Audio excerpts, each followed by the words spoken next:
Hello everyone. तो आज हम बात करेंगे नीट सिलेक्शन एक्सप्रेस के अंदर एक कमाल का चैप्टर जिसका नाम क्या है, सेंटर ऑफ मास और कोलिजन। हम बात करेंगे सेंटर ऑफ मास और कोलिजन से सर प्रीवियस ईयर में कैसे क्वेश्चन पूछे गए। मैंने कहा क्वेश्चन पूछे जाने की प्रोबेबिलिटी एग्जैक्ट यहां से ही क्वेश्चन पूछा जाए, इस बात की प्रोबेबिलिटी थोड़ी सी कम हो सकती है, पर सेंटर ऑफ मास और कोलिजन के जो कॉन्सेप्ट हैं वो डिफरेंट डिफरेंट चैप्टर में अप्लाई होते हैं।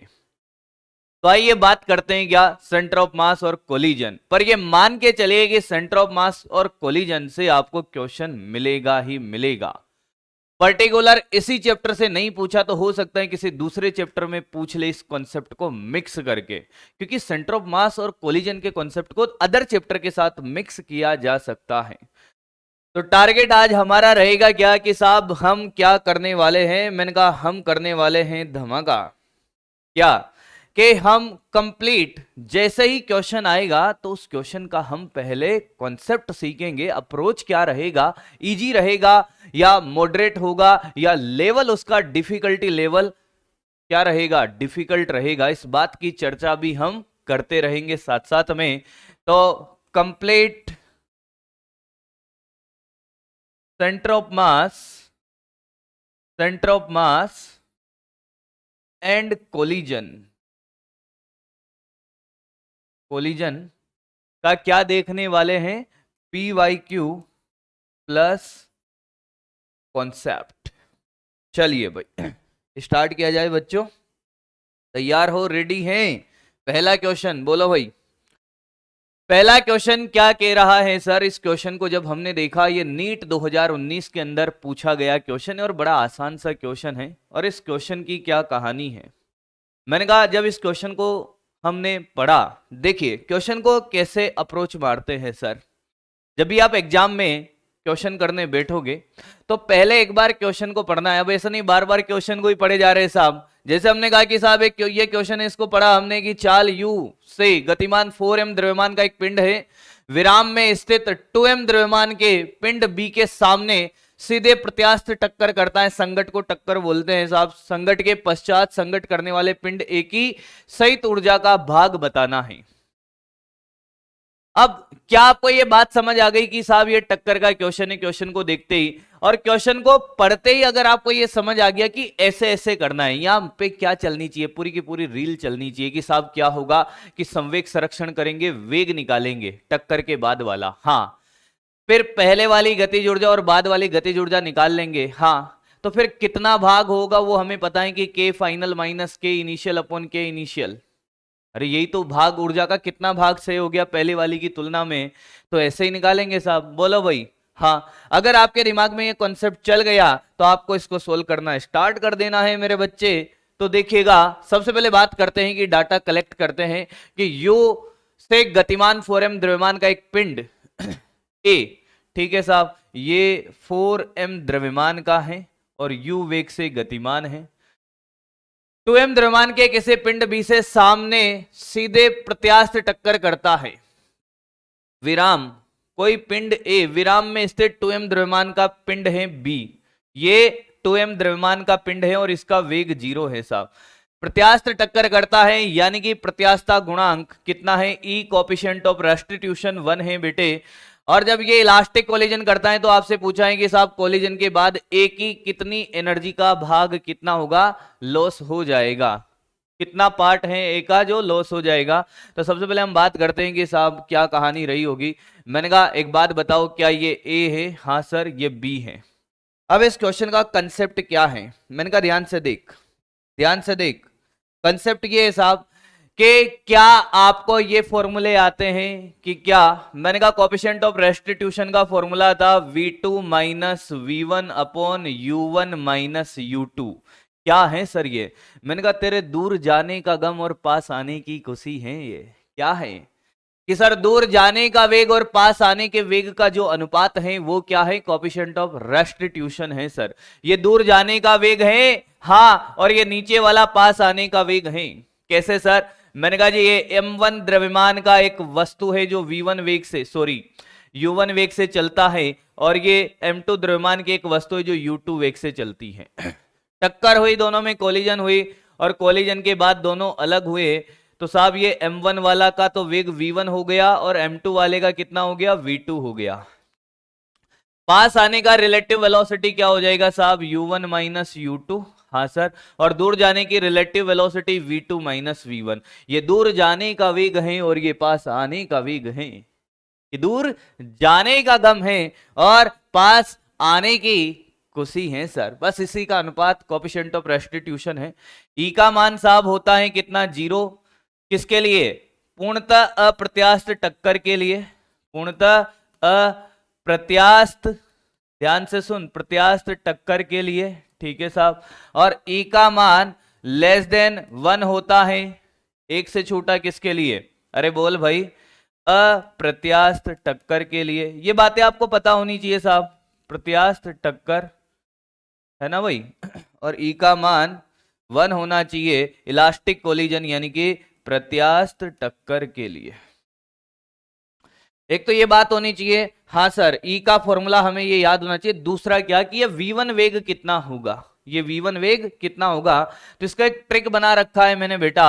मैं कहूं कि प्रारंभिक संवेग क्या है कि साहब m1 u1 है प्लस m2 u2 है। नहीं आया, टक्कर से पहले का जो संवेग है वो प्रारंभिक संवेग है।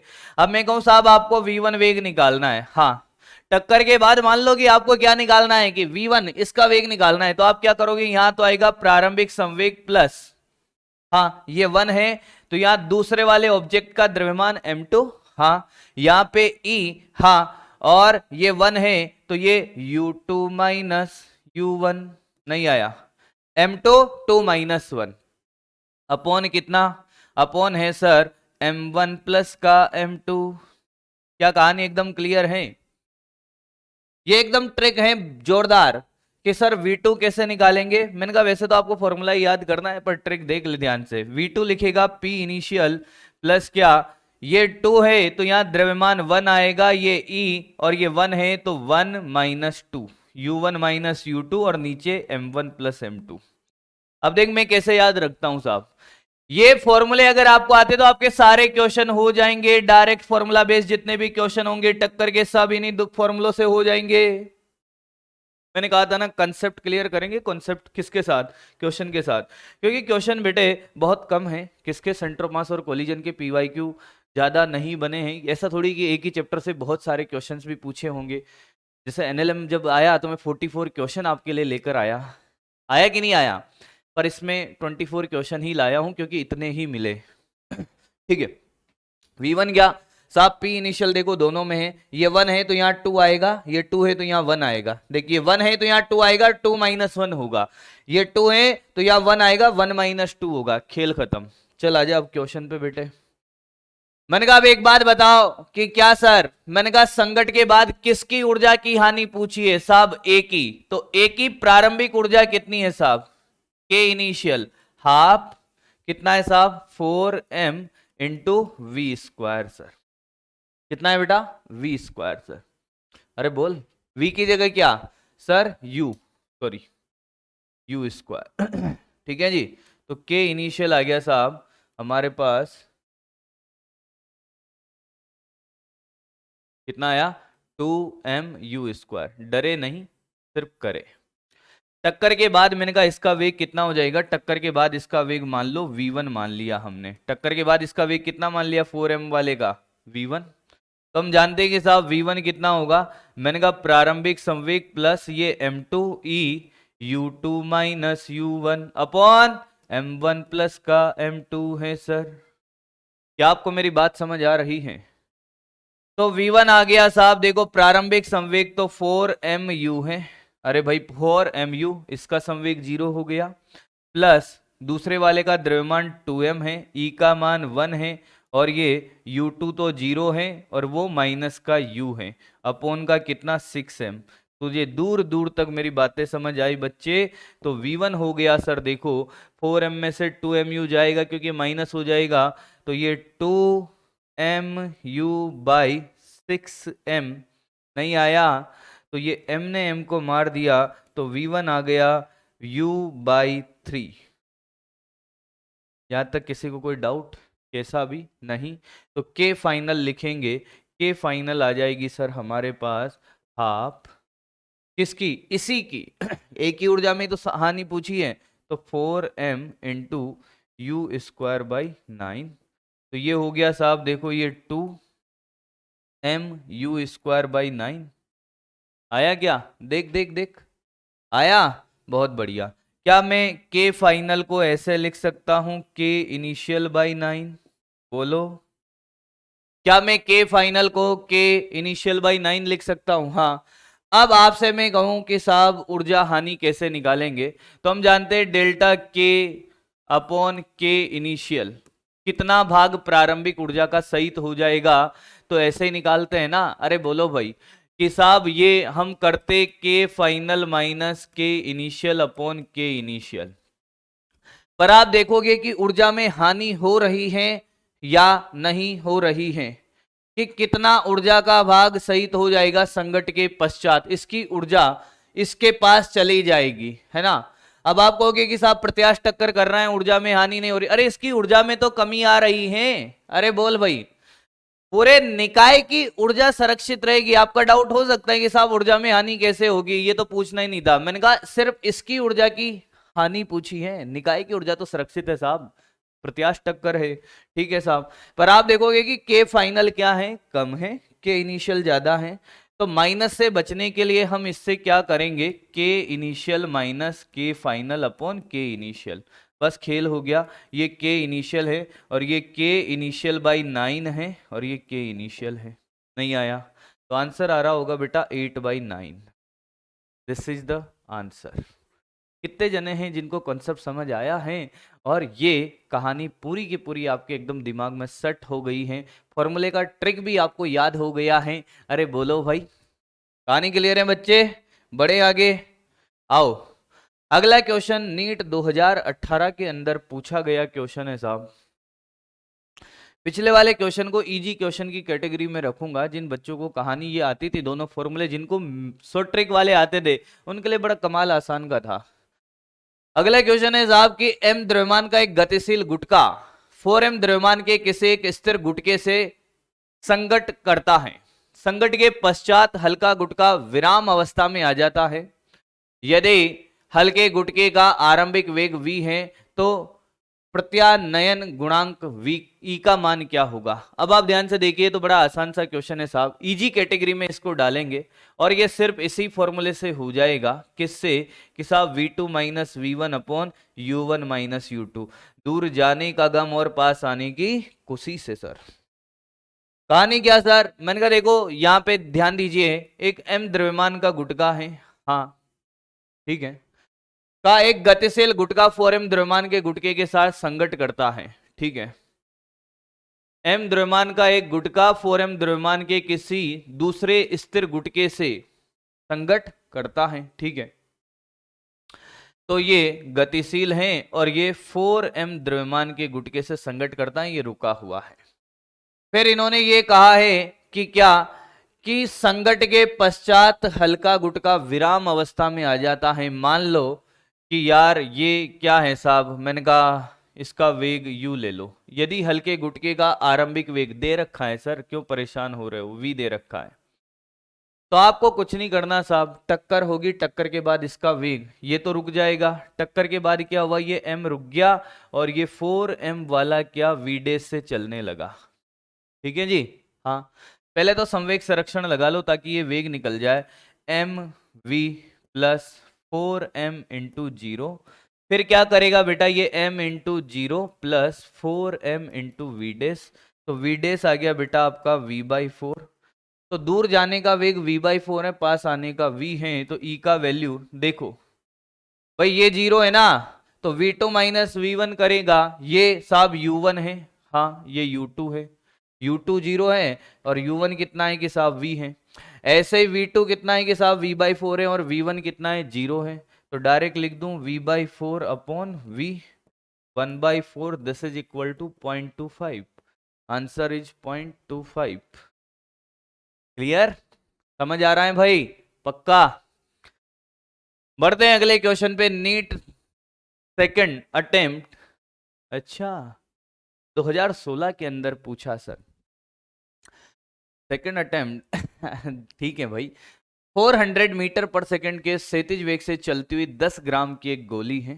ठीक है साहब, 10 ग्राम की गोली, हाँ 10 इंटू 10 की घात -3 kg की एक गोली है जो जा रही है कितने से, 400 मीटर पर सेकंड से। और फिर ये गोली क्या करती है, 2 kg के एक लकड़ी का गुटका है, यहाँ पे एक ऐसे लकड़ी का गुटका है 2 kg का, हाँ सर, इससे ये टकराती, इसके अंदर घुसती है, 5 मीटर की ये, ठीक है, लंबी डोरी से लटका है। यदि गोली को टकराने के फलस्वरूप गुरुत्व केंद्र 10 सेंटीमीटर ऊर्ध्वाधर ऊपर उड़ जाता है तो गुटके से क्षैतिज दिशा में बाहर निकलने के बाद गोली की चाल बतानी है। बड़ा आसान सा क्वेश्चन है। ये गोली यहां से इसमें घुसती है और फिर गोली बाहर निकल जाती है, हाँ, और इसकी चाल आपको बतानी। मान लो ये वीडेस है और गुटका कितना ऊपर चला गया अपने गुरुत्व केंद्र से, 10 सेंटीमीटर। संवेग संरक्षण से खेल हो जाएगा सर, पर खेल बहुत कमाल का है इसमें। मैंने कहा जी क्या खेल? ये है साहब कि सबसे पहले आप ये बताइए कि जैसे ही गोली टकराई होगी, गोली निकल गई, हाँ, ये कितना ऊपर गया कि साहब 10 सेंटीमीटर, हाँ, तो आपको क्या करना है कि इस गुटके का वेग पता करना होगा। इस गुटके का वेग पता करना होगा टक्कर के बाद वाला। कैसे पता करें भाई? टक्कर से पहले तो गुटका रुका हुआ है और ये गोली आ रही है, हाँ, गोली जैसे लगेगी तो गुटके के पास वेग आया होगा। अब उसने इसके लिए क्या दिया है बेटा कि ये गुटका ऊपर गया 10 सेंटीमीटर, हाँ सर, इसका मतलब ये है बाबू कि गुटके का वेग आप ऊर्जा संरक्षण से लगा सकते हो कि इसके पास जो गतिज ऊर्जा आई होगी वो स्थितिज ऊर्जा में बदल गई, हाँ, तो क्या मैं बोल सकता हूं कि जो गुटके के पास हाफ mv² बराबर क्या mgh के बराबर हो जाएगा कि हाँ सर, तो m से m कट गया, v का मान आ गया √2gh गुटके का वेग। तो ये आ गया साहब 2 इंटू 10, h का मान 10 इंटू 10 की घात सेंटीमीटर है ना, -2, तो साहब ये v आ गया √2 मीटर पर सेकेंड। तुम्हें आया ही नहीं, यानी कि जब गोली टकराई होगी गुटके से तो गुटका कितने वेग से चला, √2 से। अब खेल हो गया बेटा। संवेग संरक्षण कर लो। संवेग संरक्षण हर प्रकार की टक्कर में होता है सर, तो टक्कर से पहले का संवेग हो जाएगा साहब 400 इंटू क्या 10 इंटू 10 की घात -3 बराबर ये √2 इंटू 2 kg है। अरे बोलो भाई, हाँ सर, अरे बोलो, प्लस 10 इंटू 10 की घात -3 इंटू वी डैश। देखो देखें, यहां तक कि कहानी में किसी को डाउट नहीं होना चाहिए। हाँ, कोई दिक्कत इसमें? जब आप इसको सोल्व कर रहे होंगे बेटा तो ये लगभग मान आएगा आपका 120 मीटर पर सेकेंड। आंसर आया था किसी का? अरे बोलो भाई, पक्का ना? पानी पी लिया जाए भाई? हाँ सर। अगला क्वेश्चन, क्या सर इसको आप आसान कैटेगरी में रखोगे? मैंने कहा ये मॉडरेट है बेटा, हो सकता है बहुत सारे बच्चे इसको छोड़ दिए हो क्योंकि उनको इस बात का अंदाजा नहीं लगा हो कि इसमें दो कॉन्सेप्ट हैं, एक ऊर्जा संरक्षण भी है और एक संवेग संरक्षण भी है। अगले क्वेश्चन की बात करते हैं, वही 2016 के अंदर ही पूछा गया क्वेश्चन, और ये क्वेश्चन इतना आसान है मेरे दोस्त कि जिनको ये क्वेश्चन इतना आसान है, तो ये बड़ा आसान सा क्वेश्चन है जैसा आपने देखा है क्या कि क्या देखा है सर इसमें? मैंने कहा दो सर्वसम गेंदे हैं। दो क्या है बेटा? सर्वसम गेंदे हैं। आपने ये कंसेप्ट अगर पढ़ा है तो इस क्वेश्चन के लिए पेन नहीं चलाना बाबू, क्या चलाना है? अकल चलाना है। ये क्वेश्चन कहता है कि जब दो समान द्रव्यमान की गेंदें आपस में टकराती हैं, हाँ सर, क्या आपस में टकराती हैं और प्रत्याश टक्कर होती तो अपना वेग बदल लेती हैं। इसमें यही कंसेप्ट है। ए और बी गेंद 0.5 से और 0.3 मीटर पर सेकंड से एक रेखा के अनुदिश चलते हुए ये प्रत्याश टक्कर कर रही है। टक्कर के पश्चात बी और ए के वेग। अब क्वेश्चन जब पूछा तो देखो चालाकी देखो, बी का पहले पूछा है, ए का बाद में, यानी कि बी के पास क्या आ जाएगा? ए का वेग आ जाएगा। यानी कि आंसर यही है, बी के पास ए का कितना था पहले कि साहब ये था, ये ए का था और ये बी का था, हाँ, तो जो ए का है वो बी का हो जाएगा और जो बी का है वो ए का हो जाएगा, यानी कि दिस इज द आंसर। तो आसान कैटेगरी में टाइम बचाने वाला, टाइम बचाने वाला, टाइम बचाने वाला क्वेश्चन था ये। अगला, किसी घर्षणहीन पृष्ठ पर v चाल से चलता हुआ m द्रव्यमान का एक ब्लॉक है, ठीक है साहब, विराम अवस्था में स्थित अन्य समान द्रव्यमान के ब्लॉक से टकराता है और टक्कर के पश्चात पहला ब्लॉक v/3 चाल से अपनी प्रारंभिक चाल की दिशा से थीटा कोण पर चलने लगता है, तो टक्कर के पश्चात दूसरे ब्लॉक की चाल क्या होगी। ये क्वेश्चन है बेटा, संवेग संरक्षण लगाना है, टक्कर का ही क्वेश्चन है और आसान सा कॉन्सेप्ट है। यानी कि अगर आपको क्वेश्चन को देखते आपको ये समझ आ गया कि साहब संवेग संरक्षण लगाना है, अप्रोच समझ आ गई, तो चलिए फिर लगाते हैं।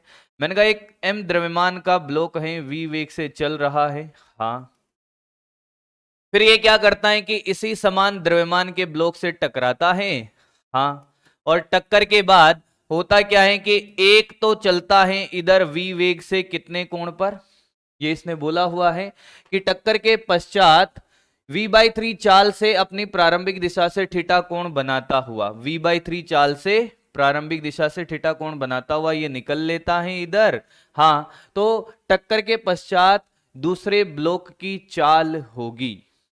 टक्कर के पश्चात आपको क्या बताना है, दूसरे ब्लॉक की चाल बतानी है। ठीक है साहब, तो बता देंगे, इसमें कौन सी बड़ी बात है। हमने कहा जी देखिए कि एक बात बताएं, मैंने कहा जी क्या, कि आपको इस बात का एहसास होना चाहिए कि संवेग संरक्षण करने के लिए हमें दिशा का खेल भी खेलना पड़ेगा। घर्षणहीन सतह है, ये भी सही है सर, v चाल से चलता हुआ m द्रव्यमान का एक ब्लॉक विराम अवस्था में स्थित अन्य समान द्रव्यमान कैपिटल M से टकराता है, टक्कर के पश्चात पहला ब्लॉक v/3 से अपनी प्रारंभिक दिशा से थीटा कोण पे चलने लगता है, टक्कर के पश्चात दूसरे ब्लॉक की चाल क्या होगी। हमने कहा ऊर्जा संरक्षण कर दें क्या यार, सर आप तो संवेग संरक्षण का भी बोल रहे थे, पर मैंने कहा जब इस क्वेश्चन को देखा और ध्यान से सीखना कि साहब चाल पूछी है ना, एक्स दिशा में पूछी है ना वाई दिशा में पूछी, तो इसका बेस्ट अप्रोच दूसरा क्या, मैंने कहा ऊर्जा संरक्षण करोगे तो एक लाइन में आंसर है। अच्छा सर, मैंने कहा हाँ, कि कैसे सर, मैंने कहा देखिएगा प्रारंभिक ऊर्जा, क्या ये कौन सी टक्कर करता है साहब, मैंने कहा यहाँ पे क्या दे रखा है कि ठीक है चलो भाई अन्य द्रव्यमान से टकराता है, ऊर्जा संरक्षण करो हाफ mv² सर प्रारंभिक, बाद वाली ऊर्जा मैंने कहा हाफ mv²/9 है प्लस हाफ mv²। यहां तक कोई दिक्कत है किसी को, कैसी भी नहीं है, तो चलो भाई आगे बढ़ते हैं। फिर हो गया, फिर ये तो सर इधर लेकर आए, इसको सोल्व कर लो, 1/2 से 1/2 सब उड़ गया, ये आ गया सर 8/9 mv² और ये mv², ठीक है सर, तो ये m से mv उड़ गया सर, हाँ, ये आ गया सर, देखिए इसका तो हो गया, मैंने कहा कितना v' कितना आ गया 2√2/3v, ऐसा कोई ऑप्शन है, ये रहा सर 2√2/3v। देखिए आया समझ में, पक्का क्लियर है, कोई दिक्कत तो नहीं है, पक्का। हाँ सर, इसमें कहीं ये नहीं दे रखा था कि ये प्रत्यास्थ टक्कर है कि अप्रत्यास्थ टक्कर है, क्योंकि आप वापस भी अगर क्वेश्चन को पढ़ोगे तो आपके डाउट आना बिल्कुल लाजमी है। किसी घर्षणहीन पृष्ठ पर v चाल से चलता हुआ m द्रव्यमान का ब्लॉक विराम अवस्था में स्थित किसी अन्य द्रव्यमान से टकराता है, टक्कर के पश्चात v/3 चाल से प्रारंभिक दिशा में चलता है, तो चाल क्या होगी। तो इसमें अगर ये नहीं दे रखा, अगर ये दूसरी टक्कर होती तो दे रखा था कि भाई अप्रत्यास्थ टक्कर करता है, तो फिर हमको ई का मान दिया होता, पर इसमें नहीं जरूरत है, तो ये ऊर्जा संरक्षण किया, खेल हो गया। चलो आगे बढ़ते हैं अब अगले क्वेश्चन पे भाई, ठीक है। अगला क्वेश्चन है 2014 के अंदर पूछा गया क्वेश्चन, 4m द्रव्यमान का एक पिंड xy समतल पर विराम अवस्था में है, इसमें अचानक विस्फोट होने पर इसके दो भाग प्रत्येक का द्रव्यमान m एक ही वेग v से दूसरे की लंबवत दिशा में गति करने लगते हैं तो विस्फोट के कारण जनित कुल ऊर्जा का मान होगा। अब कैसे करें सर, इस क्वेश्चन का कंसेप्ट क्या रहेगा? आसान है, डिफिकल्ट है या फिर मॉडरेट है? सर क्या कैटेगरी रखना चाहोगे? मैंने कहा मॉडरेट में रख लो इसको। वैसे तो आसान है सर, आपके लिए तो सारे आसान होंगे। मैंने कहा देखिएगा, सुनिए बात ध्यान से सुने। कहानी ये साहब कि 4m द्रव्यमान है का बॉम्ब है। हाँ, अब इसने कहा कि साहब टुकड़े हुए तो दो भाग तो समान द्रव्यमान के हुए। मैंने कहा मान लो कि यार ये m और ये भी m है। हाँ, और इन्होंने कहा कि ये विस्फोट होते हैं और v वेग से लंबवत दिशा में गति करते हैं, तो ये इधर v वेग से तो ये इधर v वेग से करेगा। हाँ, तो एक टुकड़ा और हुआ होगा, वो कितने द्रव्यमान का होगा साहब? 2m का, क्योंकि द्रव्यमान तो संरक्षण रहेगा, द्रव्यमान तो सेम रहेगा ना, टोटल पहले वाला और बाद वाला। तो ये इनका परिणामी संवेग यहां से गुजरेगा सर। भाई इसका संवेग कितना है कि mv है, और ये वाला संवेग कितना है साहब? mv है। अरे बोलो भाई, दोनों का संवेग। तो जब दो सदिश राशियां 90 डिग्री के कोण पे होती हैं तो a square plus B square का रूट होता है। तो परिणामी संवेग क्या आएगा इन दोनों का? √2mv आएगा सर। नहीं आया क्या? ये डायरेक्ट बात समझ आई? हाँ। अब इस निकाय का क्या है कि संवेग तो संरक्षण है। हाँ, इन दोनों का जो कुल संवेग है ये रहा, और मान लो कि ये इसके विपरीत दिशा में ही जाएगा। संवेग संरक्षण का मतलब कि अगर ये दोनों टुकड़ों का संवेग इस दिशा में है मिलकर, तो तीसरे टुकड़े का संवेग इस दिशा में होगा। ये बात हम जानते हैं v डे संवेग संरक्षण से। तो हमने कहा कि बराबर कर दो। देखो डायरेक्ट यही शॉर्ट ट्रिक है बेटा इसका। √2mv बराबर क्या? 2mv डेस। m ने m को मार दिया साहब, और ये v डेस आ गया हमारा कितना? v/√2 sir. v डेस कितना आ गया? v/√2। अब इसने कहा है कि तो विस्फोट के कारण जनित कुल ऊर्जा का भाग मान होगा। अब कुल ऊर्जा कैसे निकाले भाई? मैंने कहा सबकी कुल ऊर्जा निकालो, सबकी ऊर्जा निकाल लो कुल। तो देखो सर, हाफ mv स्क्वायर इसकी प्लस हाफ mv स्क्वायर इसकी प्लस हाफ 2m इसका द्रव्यमान, और ये v स्क्वायर बाई 2 हो जाएगा, √2 का स्क्वायर।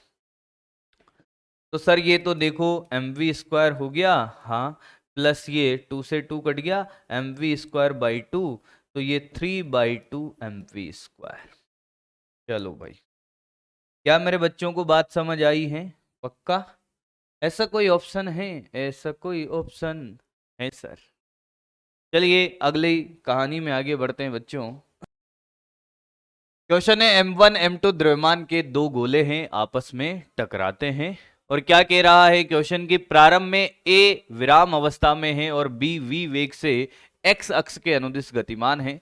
टक्कर के बाद B का वेग उसके प्रारंभिक वेग की दिशा के लंबवत v/2 हो जाता है। टक्कर के पश्चात गोले की आपको बतानी है कि साहब गति की दिशा क्या होगी। अब ध्यान से सुनिए, क्वेश्चन मॉडरेट लेवल का है, यानी कि ना आसान है ना इजी है ना डिफिकल्ट है, मॉडरेट है। अब क्वेश्चन ये कह रहा है कि m1 m2 द्रव्यमान के दो गोले हैं, ए बी आपस में टकराते हैं। प्रारंभ में ए रुका हुआ है। ए कौन है साहब? m1 द्रव्यमान का तो रुका हुआ है, ध्यान से सुनना बेटा। और ये m2 द्रव्यमान का टकराता है इससे v वेग से। टक्कर के बाद इन्होंने कहा है कि साहब टक्कर के पश्चात ये तो A है और ये B है, B का वेग उसके प्रारंभिक वेग की लंबवत दिशा में। ठीक है साहब, कौन रुका हुआ है ये देख लेना इसमें। हाँ, ये मैं उल्टा लिख दिया ना, यस सर। प्रारंभ में A विराम अवस्था में है और ये B ऐसे हैं। अब ध्यान से देख, इन्होंने कहा कि साहब देखो, आपने जब कैरम खेला होगा तो कैरम में जैसे ही अपन ऐसे स्ट्राइकर से मारते हैं तो ये आगे वाला जो A है, B तो क्या करता है कि प्रारंभिक B का वेग उसके प्रारंभिक वेग की दिशा के लंबवत हो जाता है। ये जो B है ना, ये m2 वाला, ये m2 तो साहब इधर चला गया v/2 वेग से। हाँ, और ये जो m1 है ना साहब, ये m1 हमने कहा कि m1 के बारे में पूछा है, टक्कर के पश्चात गोले A का वेग की दिशा। तो हमने कहा कि साहब ये v डेस वेग से ऐसे गया थीटा कोण पर, है ना। बस अब संवेग संरक्षण करना है, डरने की जरूरत है ही नहीं। मैंने कहा इसका इस दिशा में वेग हो गया v डेस साइन थीटा, और इस दिशा में हो गया v डेस कोस थीटा। संवेग संरक्षण पे आधारित क्वेश्चन है सर, डरने की कोई बात नहीं। देखो सर, एक्स दिशा में संवेग संरक्षण करे, मोमेंटम कंजर्वेशन करते हैं तो m2v प्रारंभिक है, इसका 0, बाद में m1v डेस कोस थीटा। जी सर। y दिशा में संवेग संरक्षण करो, जीलो जीलो प्रारंभ में, बाद में हो गया साहब m2v/2 और प्लस m1v डेस साइन थीटा। किसी को कोई तकलीफ है? नहीं। तो एक बात बताओ, पहली वाली समीकरण को तो मैं लिख दूं m2v बराबर m1v डेस कोस थीटा, हाँ सर एक। दूसरी वाली को लिखूंगा माइनस m2v/2 m1v डेस साइन थीटा, यस सर 2। अब आपको बात समझ आ गई होगी साहब, भाग देना है, 2:1 करना है, 2 का 1 में भाग दीजिए तो आपको मिलेगा टेन थीटा बराबर -1/2।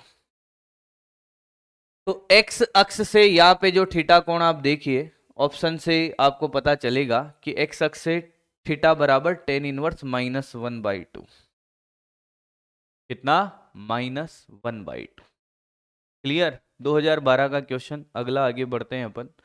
अगला क्वेश्चन है कि v वेग से क्षैतिज रूप से गतिशील m द्रव्यमान 2v वेग से ऊर्ध्वाधर ऊपर की ओर गतिशील 3m द्रव्यमान से टकराते और टक्कर के पश्चात चिपक जाते हैं। संयोजन का अंतिम वेग। आसान कैटेगरी में लेंगे 2011 मेंस का, और आसान क्वेश्चन है संवेग संरक्षण के कॉन्सेप्ट पर। इन्होंने कहा है कि साहब m द्रव्यमान की वस्तु है, ये तो v वेग से जा रही है, हाँ 2v वेग से ऊर्ध्वाधर ऊपर की ओर गतिशील 3m द्रव्यमान से टकराने के पश्चात, ये कौन है साहब? मैंने कहा ये 3m द्रव्यमान का है और ये 2v वेग से जा रहा है। टक्कर के बाद ये चिपक जाते हैं और कितना द्रव्यमान 4m बन जाएगा। इसका इस दिशा में वेग मान लो कि vx हो गया, सॉरी vy, सॉरी, और इधर vx हो गया। खेल खत्म हो गया बस। क्या बात कर दी सर? मैंने कहा हाँ। x दिशा में जब आप संवेग संरक्षण करोगे तो ये mv बराबर क्या? 4mvx। तो vx आ गया बेटा आपका कितना? v/4। और y दिशा में जब संवेग संरक्षण करेगा बेटे तो ये 3m इंटू 2v और बराबर क्या? 4m into vy। तो ये आ जाएगा आपका 6/4v इक्वल टू vy, यानी कि 3/2v y डायरेक्शन में। ऐसा कोई ऑप्शन है कि साहब vx x दिशा में देखिए ये रहा v/4 और y दिशा में 3v/2? ऑप्शन बी, v वेग से गतिमान m द्रव्यमान। ठीक है साहब, एकदम सही है। आगे बढ़े भाई। अगला क्वेश्चन 2010 के अंदर पूछा गया, एक इजी कैटेगरी का क्वेश्चन। देखते ही बात आपको समझ आ जानी चाहिए कि क्या कि 2 मीटर पर सेकंड की चाल से गति करती हुई एक गेंद अपने दुगने द्रव्यमान वाली एक अन्य गेंद से सम्मुख प्रत्यास्थ टक्कर करती है। यदि प्रत्यास्थता गुणांक 0.5 है तो टकराने के बाद उनके वेग होंगे। अब कहानी यह है कि साहब कौन सा फॉर्मूला लगाएं। मैंने कहा पहले आपको यह पता होना चाहिए कि एक m द्रव्यमान की है और एक 2m द्रव्यमान की है। 2 मीटर पर सेकंड वेग से गति करती हुई एक गेंद अपने दोगुने द्रव्यमान वाले एक अन्य स्थिर वस्तु से, यानी कि ये 2 मीटर पर सेकंड के वेग से गति कर रही है, हाँ, और इसका वेग 0 है, टकराती हैं। प्रत्यास्थता गुणांक भी दे रखा है 0.5। तो टक्कर के बाद दोनों का वेग पूछा है, और जब भी दोनों वस्तुओं का वेग पूछा जाए तो आपको वो अपना वाला फॉर्मूला याद होना चाहिए, शॉर्ट ट्रिक वाला। कि कौन सा सर? मैंने कहा v1 बराबर p initial plus m2 e u2 minus u1 upon का m1 प्लस का m2।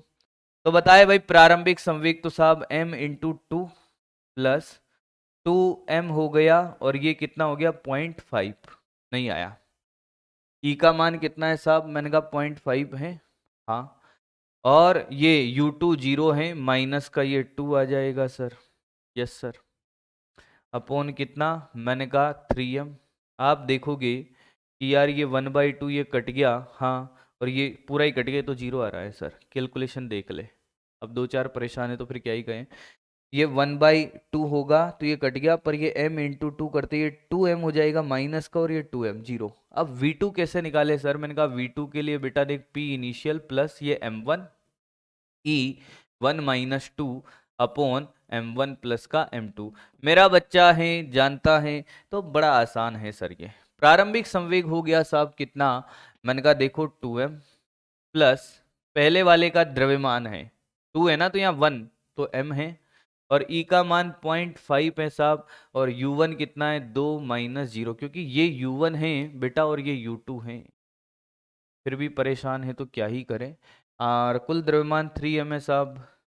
तो मैंने कहा जी बताएं कि बताना क्या है सर। ये कितना हो गया देखो, ये 2m, हाँ ये 1/2 और ये 2, तो ये m, और ये कितना m, और ये हाँ सर और क्या है, मैंने कहा ये 3m, तो बेटा ये तो 1 आ रहा है। तो 0,1 is the correct answer. 0,1। Calculation देख लीजिए एक बार, अगर फिर भी तकलीफ है तो कोई क्या ही करेगा। क्लियर बेटे, पक्का, बहुत बढ़िया। आसान इजी कैटेगरी में डालना चाहेंगे इस क्वेश्चन को। अगले क्वेश्चन की बात करते हैं। 2009 के अंदर पूछा गया क्वेश्चन। यार ये क्वेश्चन तो वैसा ही है जैसा हमने पहले करा है कि 2009 के अंदर ये जो क्वेश्चन पूछा, इसमें क्या है कि विस्फोट होने से एक शिला 3 टुकड़ों में फट जाता है। ठीक है साहब, इसमें से 2 टुकड़े परस्पर लंबवत दिशाओं में, एक पहला टुकड़ा है जो आपका 1 kg का है, जो 12 मीटर पर सेकंड से, हाँ, और दूसरा टुकड़ा 2 kg का है। मेरा बच्चा नहीं डरता है, वो कितने से, 8 मीटर पर सेकंड से। हाँ सर, यदि तीसरा टुकड़ा 4 मीटर पर सेकंड के वेग से चलता है, तो जो तीसरा टुकड़ा होगा ना वो m द्रव्यमान का है, और वो चलता है साहब 4 मीटर पर सेकंड से। इधर क्योंकि इनके परिणामी संवेग के विपरीत दिशा में चलेगा, तो कुछ नहीं करना, संवेग संरक्षण करना है कि साहब इधर तो संवेग 12 आ गया, 1 × 12, और इधर आ गया साहब संवेग कितना 16, 8 × 2 16। तो परिणामी जो संवेग आएगा पी नेट, वो आएगा 12 का स्क्वायर प्लस 16 का स्क्वायर का रूट, बेटा ये 144 हो जाएगा, ये 256, शायद ये 400 हो रहा है मेरे हिसाब से, है ना भाई। हाँ सर, 400 का रूट आएगा बेटा 20। हाँ सर, तो आप देखिए संवेग संरक्षण कर दीजिए अब कि साहब ये 4 × m बराबर कितना 20, तो m का value 5 kg। This is the answer. क्या सर ये आसान क्वेश्चन था? मैंने कहा यस, इजी, और बहुत इजी मेथड से आपको करवा रहा हूं। लगभग 10-20 सेकंड में कर लोगे, पेन नहीं चलाते तब भी कर लेते इसको तो। अगला क्वेश्चन है साहब 2008 के अंदर पूछा गया क्वेश्चन। 4 kg द्रव्यमान की एक तोप 200 ग्राम द्रव्यमान का एक गोला विस्फोट द्वारा फेंकती है। विस्फोट में 1.05 किलो जूल ऊर्जा उत्पन्न होती है, तो गोली का आरंभिक वेग क्या होगा। क्वेश्चन बड़ा कमाल का, मॉडरेट कैटेगरी में डालते हैं इसको, डिफिकल्ट नहीं है, मॉडरेट है, ना आसान है ना डिफिकल्ट है। क्यों? क्योंकि इसके अंदर क्या, बंदूक से गोली का चलना सर, बंदूक से गोली का चलना। मान लो कि जो गोली है या गोला है वो छोटा m द्रव्यमान छोटा v वेग, तोप का द्रव्यमान कैपिटल M और वेग उसका कैपिटल v। अब गोले का आरंभिक वेग पूछा है, संवेग संरक्षण से ये लगाया मैंने, ये किससे लगाया, संवेग संरक्षण से। हाँ, तो मैं कैपिटल V की बात करूं तो छोटा m upon capital M into छोटा v लिख सकता हूं भाई। ये क्या लिख दिया सर आपने? मैंने कहा ये लिखा है मैंने क्या, संवेग संरक्षण से। ये गोले का संवेग बराबर बंदूक का संवेग। अब कुल ऊर्जा कितनी है साहब? मैंने कहा कुल ऊर्जा है हाफ छोटा m इंटू छोटा v स्क्वायर प्लस हाफ बड़ा m इंटू बड़ा v का स्क्वायर, ये कुल ऊर्जा है साहब। हाँ, पर बड़े v का मान यहाँ रखो तो देख बेटे, half m v square plus half capital M into छोटे m का स्क्वायर कैपिटल M का स्क्वायर, ये v का स्क्वायर छोटे का। आप देखोगे कॉमन आ रहा है हाफ mv स्क्वायर साहब, क्योंकि ये कुल ऊर्जा दे रखी है और गोली का वेग पूछा, इसलिए हमें छोटा v निकालना है। इसको कॉमन लिया हमने, ये कट ही गया सर, तो यहाँ 1 प्लस क्या बचा, ये m स्क्वायर है ना, छोटा m बड़ा कैपिटल M बचा सर। बाकी सब दे रखा है बाबू, तो अपना काम हो जाएगा कि क्या सर, मैंने कहा वैल्यू डाल दो यहाँ। ये काइनेटिक एनर्जी आ गई, टोटल टोटल काइनेटिक एनर्जी है सर 1.05 इंटू 10⁻³ 1/2। गोली का वेग 200 ग्राम की है, 1000 का भाग देंगे 0.2 kg। v स्क्वायर निकालना है, 1 प्लस 0.2/4। अब यार ये कैलकुलेशन तो आपको करनी पड़ेगी भाई, अरे मास्टर आप ही कर दो। मैंने कहा देखो 10 50 इंटू 2, अरे काट दो सर, और ये 10 ले लो इधर। देखो ये काटा, यहाँ पे 10 आ जाएगा, तो ये 10 इधर मल्टीप्लाई कर दिया, ये पावर भी हटा दी मैंने। देखो मैं क्या लिख रहा हूँ, 10 50, ये 0, और ये आ गया साहब v² 4.2/4। क्या मेरी बात समझ आ रही है? तो सर देखिए कहानी ये है कि ये जो लगभग आएगा, मैंने कहा इधर लाओ, 10 50 × 4/4.2 बराबर v²। यार अब तो कैलकुलेशन है भाई, अब तो क्या है बेटे, कैलकुलेशन है। कैलकुलेशन तो करेंगे सर, आप करवाओगे तो करेंगे। ये 0 को ऊपर भेजो, ये 40 हो गया। यार ये लगभग 1 से कम बार जाएगा ना? हाँ सर 1 से कम बार तो जाएगा, पर काटते हैं हम तो। मैंने कहा 2 से तो ये 20 बार कटा, और 2 से ये 21 बार। तो फिर सर ये काटा जाए क्या? मैंने कहा चलिए कैलकुलेशन करिए फटाफट से और आंसर दीजिए। देखिए आपको समय देता हूं मैं, इसका कैलकुलेशन करिए और आंसर निकालिए। करिए भाई कैलकुलेशन इसका। आया किसी का कैलकुलेशन करने पे? सर ये बड़ी आसान सी कैलकुलेशन है। मैंने कहा यार कैसे पता कि सर ये लगभग आ रहा है, 1000 आ रहा है एग्जैक्टली सर। तो इसका आंसर क्या आएगा बेटे? 100। रूट लेगा ना, रूट लेने के बाद इसका आंसर आएगा 100। क्लियर हुआ भाई? ठीक है, बढ़ा जाए भाई आगे। मॉडरेट इसलिए बोला, थोड़ा सा कैलकुलेशन पॉइंट पॉइंट का था ना इसलिए, बाकी तो बड़ा आसान सा क्वेश्चन था। अगला क्वेश्चन है, विराम अवस्था में स्थित 30 केजी द्रव्यमान का एक बम अकस्मात विस्फोट होकर 18 केजी और 12 केजी के 2 टुकड़ों में विभाजित हो जाता है। 18 केजी द्रव्यमान का वेग 6 है, तो दूसरे की गतिज ऊर्जा होगी। आसान है, इसको मैं डिफिकल्ट वे में नहीं ले जाऊंगा, ये आसान है। हाँ सर, सबसे पहले क्या कि 30 केजी का बॉम्ब है, रुका हुआ है, रखा हुआ है, विस्फोट हुआ अकस्मात। हाँ, तो 18 केजी में और 12 केजी में, 18 वाले का कितना? 6 है भाई। प्रारंभिक संवेग तो 0 है। हाँ सर, बाद में 18 इंटू 6, बाद वाला संवेग क्या होगा? ये रहा सर। अरे संवेग संरक्षण कर दो सर, पेन ही नहीं चलाते हम तो। मैंने कहा मैं भी नहीं चलाता, पर तुम्हारे लिए चलाऊंगा। हाँ, बाद का संवेग क्या? मैंने कहा पहले वाला संवेग तो बराबर बाद वाला संवेग, पहले वाला 0 है, बाद वाला मैंने कहा 18 इंटू 6 प्लस 18 वाले का 6 है, तो 12 इंटू वी। तो v आ गया साहब हमारा 18 इंटू 6/12। सर माइनस नहीं लिया, मैंने कहा ले ले, 2 बार और ये 9 बार। ये माइनस क्या बता रहा है साहब? दिशा को बता रहा है कि -9 मीटर पर सेकेंड। ये -9 क्या बता रहा है? डायरेक्शन को बता रहा है। तो साहब काइनेटिक एनर्जी क्या होगी? मैंने कहा 12 mv²। किसकी पूछी है? दूसरे टुकड़े की, 12 केजी वाली की, तो 1/2 इंटू 12 इंटू 81। यस सर, तो ये 6 बार जाएगा। कितनी बार? 6 बार। हाँ सर 6 और ये 48, 486 जूल एग्जैक्ट आंसर आ रहा है सर। अगला क्वेश्चन 2004 के अंदर पूछा गया, और ये 2004 के अंदर जो क्वेश्चन पूछा गया बड़ा आसान सा क्वेश्चन है। इजी कैटेगरी में डालते हैं बेटे इसको। किसमें? इजी कैटेगरी में। और ये क्वेश्चन क्या है सर? ये क्वेश्चन क्या है सर? मैंने कहा क्वेश्चन पढ़िए। m1 m2 द्रव्यमान के 2 कणों के वेग v1 v2 है, दोनों के संवेग बराबर है, परंतु उनकी गतिज ऊर्जाएं क्रमशः e1 e2 है, m1 ग्रेटर देन m2 है। तो ऑप्शन आपके सामने है, और फटाफट से पॉज करके ट्राई करेंगे इसको। हाँ भाई, किया किसी ने इसको? नहीं किया? अरे ये तो बड़ा आसान था सर। क्या आपको ये नहीं पता कि क्या कि P बराबर 2m√k होता है? अरे गतिज ऊर्जा और संवेग में संबंध नहीं पता है? पता है सर। तो यार P²/2m बराबर क्या गतिज ऊर्जा नहीं होगा?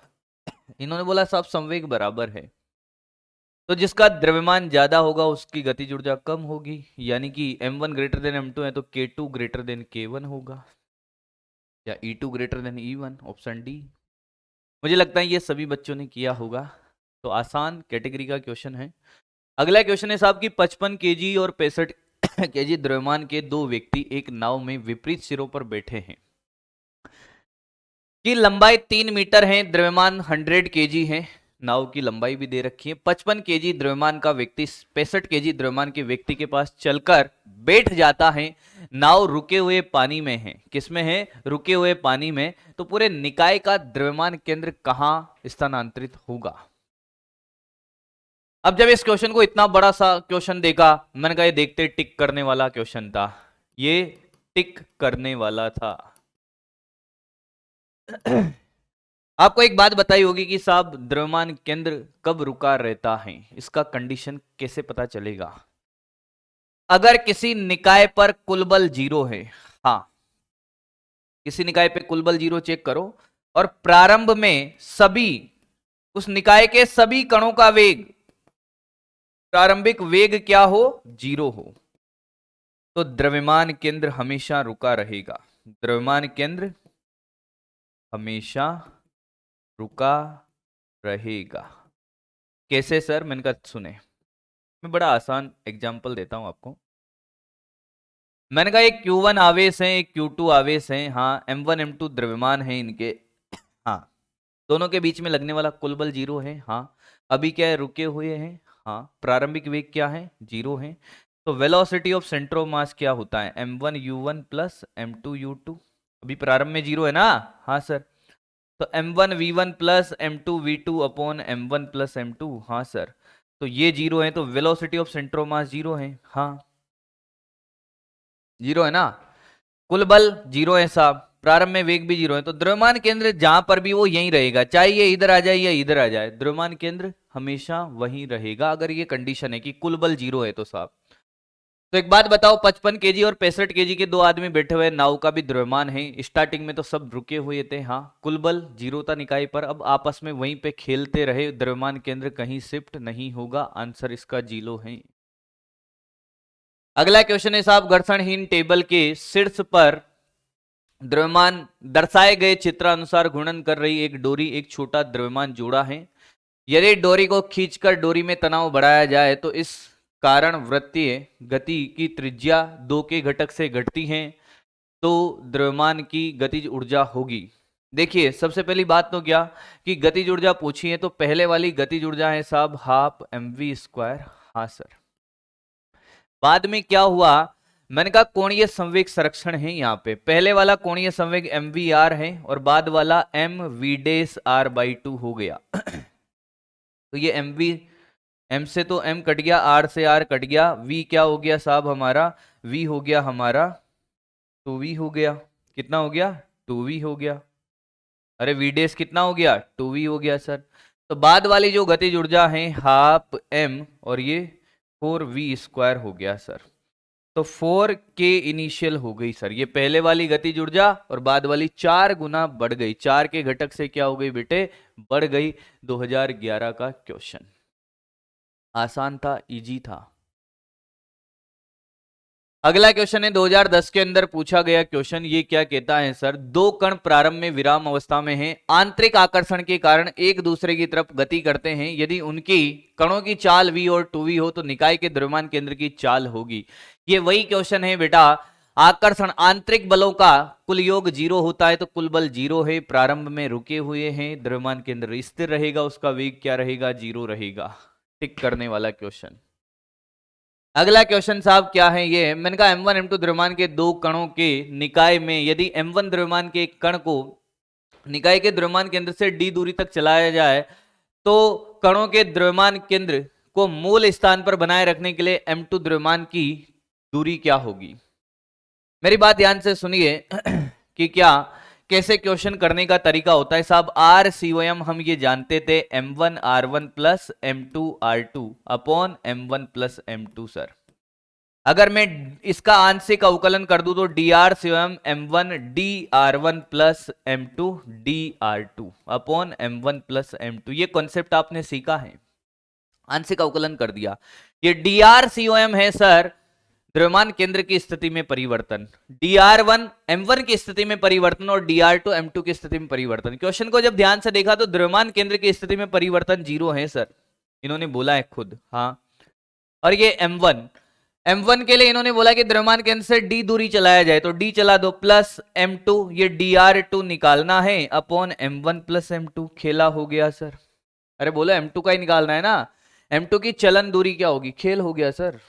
क्या हुआ खेल, मैंने कहा देखो ये जीरो में चला गया तो m1d प्लस m2dr2 बराबर जीरो, तो m2dr2 बराबर माइनस m1d, तो dr2 आ गया minus m1 upon m2 into D. ये माइनस दिशा को बता रहा है, किसको बता रहा है, दिशा को। तो आंसर हमारा पॉजिटिव में आएगा क्या, m1 by m2 into D. Minus दिशा को बता रहा है कि एक इधर जाएगा तो एक इधर जाएगा, या एक इधर गया होगा तो एक इधर गया होगा। दिशा उसने पूछी नहीं, परिमाण पूछा है, तो ठीक है। अगला क्वेश्चन है जो 2003 में पूछा गया क्वेश्चन। ये क्वेश्चन है साहब कि एक ठोस बेलन जिसका द्रव्यमान m है और अर्धव्यास r के r है, ठीक है साहब, अर्धव्यास r है मतलब त्रिज्या r है, और क्या है, नत तल पर बिना पिछले लुढ़कता है, तल की लंबाई l, ठीक है साहब, और ऊंचाई h है, नीचे पहुंचने पर बेलन के द्रव्यमान केंद्र की चाल। बड़ा आसान सा क्वेश्चन है, ऊर्जा संरक्षण का ही क्वेश्चन है।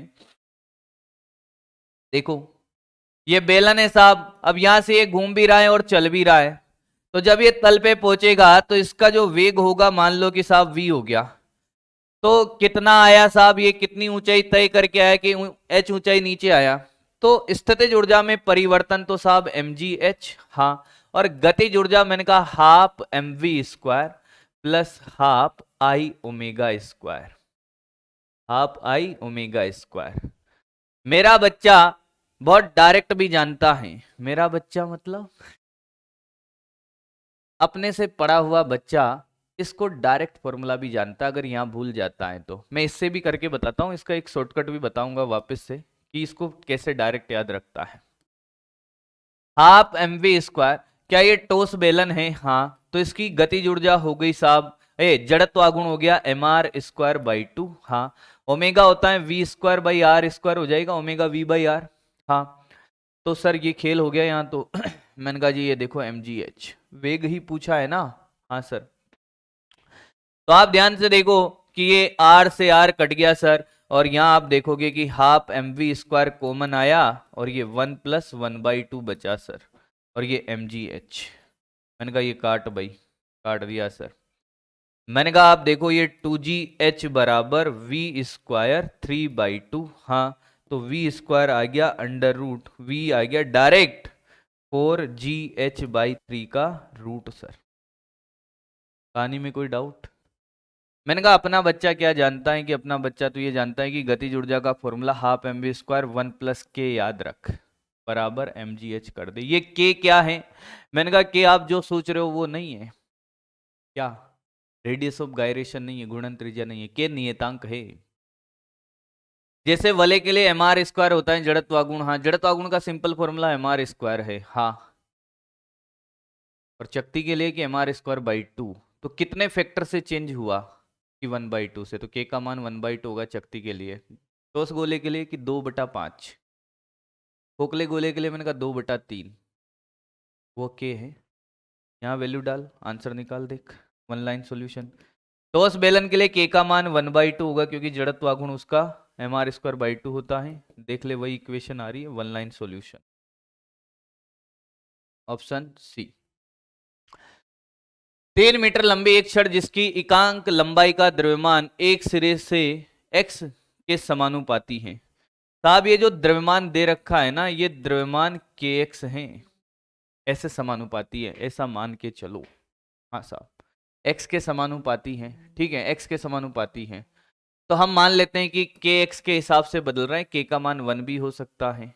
एकांक लंबाई का द्रव्यमान, जिसकी एकांक लंबाई का द्रव्यमान, इनकी इसका जो लेमड़ा है ना, लेमड़ा बराबर क्या है, kx है, एकांक लंबाई का द्रव्यमान क्या है, kx है। इन्होंने कहा है कि 3 मीटर लंबी है, इसी सिरे से गुरुत्व केंद्र की अवस्था होगी, यानी कि इन्होंने इसका द्रव्यमान केंद्र ही पूछा है, गुरुत्व केंद्र का मतलब, तो हम जानते हैं कि यार ये x दिशा में है तो ये ऐसी है, जैसे जैसे लंबाई बढ़ रही है वैसे वैसे क्या हो रहा है, द्रव्यमान बढ़ता जा रहा है, हाँ। तो हमने कहा यहाँ से x पे जाके हम dx का एक छोटा सा एलिमेंट लेंगे और इसका छोटा सा द्रव्यमान डीएम लिखेंगे तो डीएम हो जाएगा लैम्बडा डीएक्स। हाँ, तो डीएम आ गया बेटा अपना क्या, के एक्स डी एक्स। हम जानते हैं कि एक्स ईओएम का फॉर्मूला होता है डीएम एक्स अपॉन समाकलन डीएम, अरे m1 x1 अपॉन टोटल द्रव्यमान 0 से 3 तक, 0 से 3 तक। तो आ गया सर खेल। डीएम का वैल्यू कितना है, के एक्स डी एक्स, और ये एक्स 0 से 3 और ये के एक्स डी एक्स 0 से 3, वैल्यू डालिए बस। एक्स ने एक्स को मार दिया, डीएक्स ने डीएक्स को मार दिया, क्या ये मत कर देना, जो नियत है वो कट सकता है बाकी नहीं कटेगा, चमत्कार हो जाएगा। एक्स ईओएम बराबर क्या, मैंने कहा ये एक्स स्क्वायर डीएक्स का समाकलन तो ऊपर है और नीचे एक्स डीएक्स का है, ये एक्स क्यूब बाई 3 हो जाएगा और ये एक्स स्क्वायर बाई 2। समाकलन के बाद काट सकते हो, बाद में लिमिट रख देना भले ही। तो ये आ गया सर देखिए x बाई 3 और ये 1/2 ऊपर जाएगा तो ये 2। x का लिमिट कितना है साहब, मैंने कहा 3, तो 3/3 इंटू 2, तो 2 इज द करेक्ट आंसर। चलिए, तो यहाँ पे आपका हो गया है कंप्लीट। आज का सेशन में इतने ही क्वेश्चन थे। आई होप आज के सेशन को आपने एंजॉय किया होगा, है ना। और ऐसे ही कॉन्सेप्ट सीखते रहिए। मिलते हैं फिर एक और धमाकेदार नए PYQ सेशन में, और आशा करूंगा कि उस सेशन में बहुत सारे क्वेश्चंस मैं लेकर आऊंगा। Thank you so much, bye bye, have a great day.